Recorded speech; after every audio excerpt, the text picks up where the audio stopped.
Option trader அன்பர்கள் அனைவருக்கும் அன்பு வணக்கங்கள்.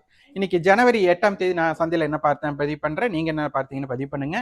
இன்னைக்கு மார்க்கெட் நல்லா இறங்கி இருக்கு. இன்னைக்கு என்னென்ன காரணிகள் நேற்றைய இதுக்கும் இன்னைக்கும் ஒப்பீடு பண்ணலாம். இப்போ நேற்று பார்த்தீங்கன்னா நமக்கு இந்தியா விக்ஸ் அப்படின்னு சொல்லுவோம். அது வந்து கம்மியா இருந்தது, அதாவது 10 கீழே இருந்தது. இன்னைக்கு இந்தியா விக்ஸ் 10க்கு மேலே ஏறி இருக்கு. அதே மாதிரி ஏடி மீட்டிங் பாயிண்ட் வந்து நேற்று 95 இருந்தது. இன்னைக்கு பார்த்தீங்கன்னா காலையில தொடக்கத்தில் அது 90 மாறி 110 மட்டுமே நமக்கு வந்துட்டு மீட்டிங் பாயிண்ட் போனதுக்கப்புறம் இப்போ 95ல, அதாவது இன்னைக்கு டிகேவே நடக்காத மாதிரி முடிஞ்சிருக்கிறாங்க. அதே மாதிரி நமக்கு இந்த எக்ஸ்பெரியோட ஸ்டார்டிங் பார்த்தீங்க அப்படின்னா 26,200ல ஸ்டார்ட் பண்ணும்போது 110 ரூபா மீட்டிங் பாயிண்ட் சொன்னோம். அப்போ 110 + 110 220 ரூபா ப்ரீமியம். அதே மாதிரி நேற்று வந்து க்ளோஸ் பார்த்தீங்கன்னா 26,150, அதோட மீட்டிங் பாயிண்ட் பார்த்து 95. அப்போ 95 + 95 190. அப்போ இந்த ரெண்டு ப்ரீமியத்தையுமே நீங்க 26,200ல இருந்து நீங்க லெஸ் பண்ணீங்க, 220 லெஸ் பண்ணீங்கன்னா 25,980 அதுக்கு கீழே மார்க்கெட் முடிஞ்சிருக்கிறாங்க. 26,150ல இருந்து 190 பாயிண்ட் மைனஸ் பண்ணா 200 ரவுண்ட் ஆஃப் பண்ணிக்கலாம். அப்போ வந்து பாத்தீங்கன்னா 25,950. அப்போ மார்க்கெட் இது ரெண்டுக்கும் கீழே க்ளோஸ் பண்ணியிருக்காங்க. அப்போ ஆடட் பிரீமியம் பாசிட்டிவ்ல முடிஞ்சிருக்கு. அப்போ இதுல என்னன்னா செல்லர், அதாவது ஷார்ட் ஸ்ட்ரடல் பண்ணவங்களுக்கு இங்க லாஸில் இருக்காங்க, புட் செல்லரா இருக்கிறவங்க லாஸில் இருக்காங்க, கால் செல்லர் ப்ராஃபிட்ல இருக்காங்க. இது ஒன்று.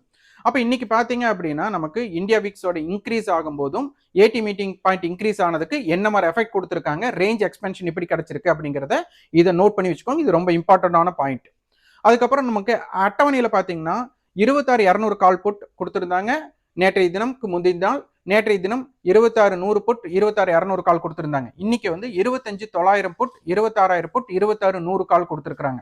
இதனால வந்து இப்போதைக்கு பார்க்க போனா கடைசி நேரத்தில் பார்த்தீங்கன்னா புட் ஆப்ஷன்ஸை பை பண்ணி நிறைய பேர் ஹோல்டு பண்ணியிருப்பாங்க. மார்க்கெட் பெரிய கேப் டவுன் ஆகும்ட்டு அதை நிறைய பேர் ஆவரேஜ் பண்ணியிருப்பாங்க. கால் ஆப்ஷன்ஸ் நாளைக்கு வந்துட்டு ஏதாச்சும் மார்க்கெட் பாசிட்டிவிட்டி வராதுன்ட்டு இந்த ரெண்டு எதிர்பார்ப்பு இன்னைக்கு கண்டிப்பாக ரெண்டு பேர் இருக்கும். ஆனால் இந்த எதிர்பார்ப்பு உடையுமா அப்படிங்கிறத ரெண்டு பேருக்கு உடையறக்கு வாய்ப்பு அப்படிங்கிறத நான் பார்க்குறேன். ஏன்னா இன்னைக்கு புட் ஆப்ஷன்ஸ் பார்த்தீங்கன்னா கால் ஆப்ஷன்ஸோட இறக்கத்தை விட புட் ஆப்ஷன்ஸோட ஏற்றம் ஜாஸ்தியாக இருந்திருக்கு. அப்போ 25,900ல மார்க்கெட் முடிஞ்சிருக்கு. அப்போ நாளைக்கு வந்துட்டு 25,900 புட் அண்ட் இன்னைக்கு என்ன கை வச்சாங்களோ அதுக்கு மேலே நாளைக்கு சஸ்டெயின் ஆனால் மட்டும்தான் மார்க்கெட் வந்து டவுன் சைடு போறதுக்குண்டான வாய்ப்பாக இருக்கலாம். அதில் ரொம்ப இம்பாக்டட் 25,820 அப்படிங்கிறதும் 840 ரொம்ப முக்கியமான லெவல். அப்போ 25,900 புட் அண்ட் கால் நாளைக்கு வந்துட்டு ரெண்டு பேருமே ப்ரீவியஸ் க்ளோஸ்க்கு மேலே இல்லை அப்படின்னா மார்க்கெட் 25,800ல இருந்து 26,000க்குள்ள இருக்கிறதுக்கு முற்படுவாங்க. அதனால நாளைக்கு இம்பார்ட்டன்டான ஸ்ட்ரைக் வந்து 25,900. இந்தியா விக்ஸ் செக் பண்ணிக்கோங்க. நாளைக்கு ஏடி மீட்டிங் பாயிண்ட் செக் பண்ணிக்கோங்க. ஏன்னா ஏடி மீட்டிங் பாயிண்ட் டிகேவே ஆகலை. நாளை தினம் இந்த டிகே நடைபெறுது அப்படின்னு பார்க்கலாம். நன்றி, வணக்கம்.